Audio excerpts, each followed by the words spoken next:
নমস্কার বন্ধুরা, আপনারা সবাই কেমন আছেন? আশা করছি আপনারা সবাই খুব ভালো আছেন, সুস্থ আছেন। আজকে আপনাদের সাথে একটা মাটন রেসিপি শেয়ার করছি। আশা করছি আপনাদের খুবই ভালো লাগবে। একেবারেই ঘরোয়া উপকরণে একদম টেস্টি একটা মাটন রেসিপি। তার জন্য দেখতে থাকুন আজকে আমি রেসিপিটা কিভাবে বানালাম। তার জন্যই প্রথমেই আমি গ্যাসের মধ্যে একটা কড়াই বসিয়ে কড়াইটা ভালো করে গরম হয়ে যেতেই দিয়ে দিলাম কিছুটা পরিমাণ সর্ষের তেল। যেহেতু মাটন, তাই তেলের পরিমাণটা কিন্তু অবশ্যই একটু বেশি দিতে হবে। আর কয়েকটা আলু প্রথমেই ভেজে তুলে রাখছি। আলুগুলো না দিলে কিন্তু মাটনটা যেন কেমন খালি খালি লাগে, তাই মাটনের সঙ্গে আলুটা তো চাই। তাই কয়েকটা আলু ভেজে প্রথমে লাল লাল করে তুলে রাখবো। এখানে বলে রাখি, আমি মৌমিতার হেসেলে আপনাদের সবাইকে আবারও স্বাগত। দেখুন আলুগুলো কিন্তু বেশ লাল লাল করেই ভাজা হয়ে গেছে। এবারে আমি আলুগুলো তুলে নিচ্ছি। এবার ওই তেলের মধ্যেই প্রথমে ফোড়ন দেব। তার জন্য নিয়েছি গোটা গরম মশলা। দেখুন, এলাচ, দারুচিনি আর লবঙ্গ। প্রথমে দিয়ে দিলাম। গরম মশলাটা একটুখানি ভাজা হতে দেব যাতে করে সুন্দর গন্ধ ছাড়তে শুরু করে। তারপরেই দিয়ে দিলাম মিডিয়াম সাইজের 3টে পেঁয়াজ। এখানে আমি মাটনের পরিমাপটা বলে দিই।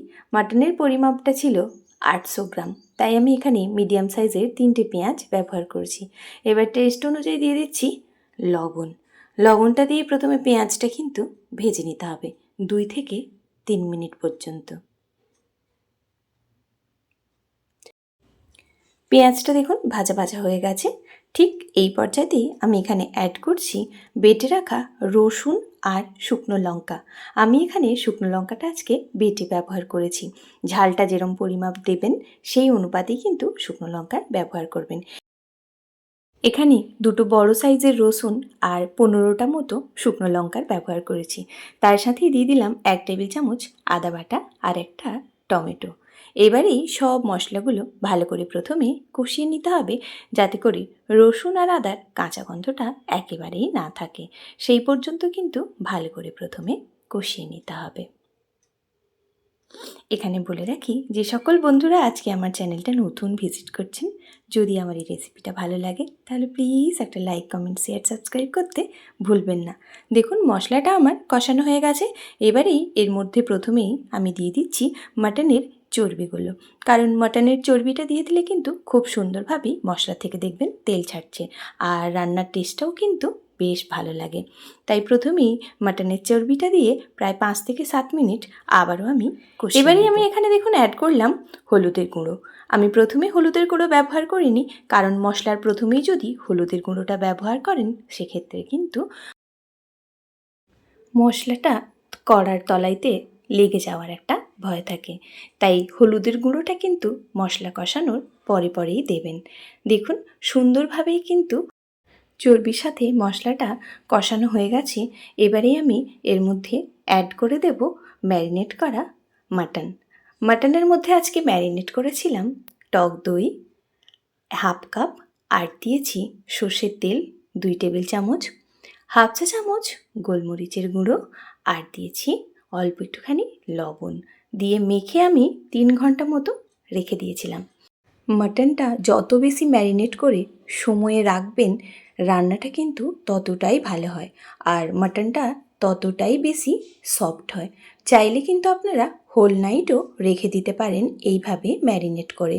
পরের দিন সকালে রান্নাটা করবেন, দেখবেন দুর্দান্ত হয়েছে এই মাটন রেসিপিটা। এবার এই মাটনটা 20 থেকে 30 মিনিট ভালো করে কষিয়ে নেওয়ার পালা। মাটনটা যত বেশি কষাবেন টেস্ট কিন্তু ততই ভালো হবে। যত সময় পর্যন্ত তেল না ছেড়ে যাচ্ছে সেই পর্যন্ত কিন্তু মাটনটাকে বেশ ভালো করে কষিয়ে নিতে হবে। চাইলে একটু ঢেকেও কিন্তু রান্নাটা এই সময় করতে পারেন। ছুটির দিন কিংবা বাড়িতে লোকজন এলে এইভাবে একবার মাটনটা রান্না করে কিন্তু দেখতে পারেন। একেবারেই ঘরোয়া উপকরণে দারুণই টেস্ট হয় এই মাটনের। আর একদম মাটনের টেস্ট পেতে চাইলে কিন্তু এইভাবে মাটন রেসিপিটা অবশ্যই ট্রাই করুন। দেখুন মাটনটা কিন্তু আমার প্রায় কষানো হয়ে এসছে। সুন্দরভাবেই দেখুন তেল ছাড়তে শুরু করেছে। ঠিক এইভাবেই মাটনটা কিন্তু কষিয়ে নিতে হবে।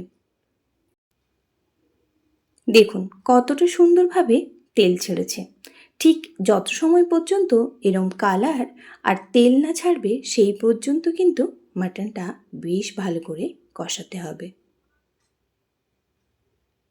মাটনটা আর কষানোর কোনো প্রয়োজন নেই।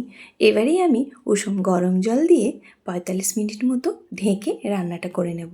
আপনারা চাইলে এই প্রসেসটা কিন্তু কুকারের মধ্যেও করে নিতে পারেন, তাহলে রান্নাটা আরও কম সময়ে হয়ে যাবে।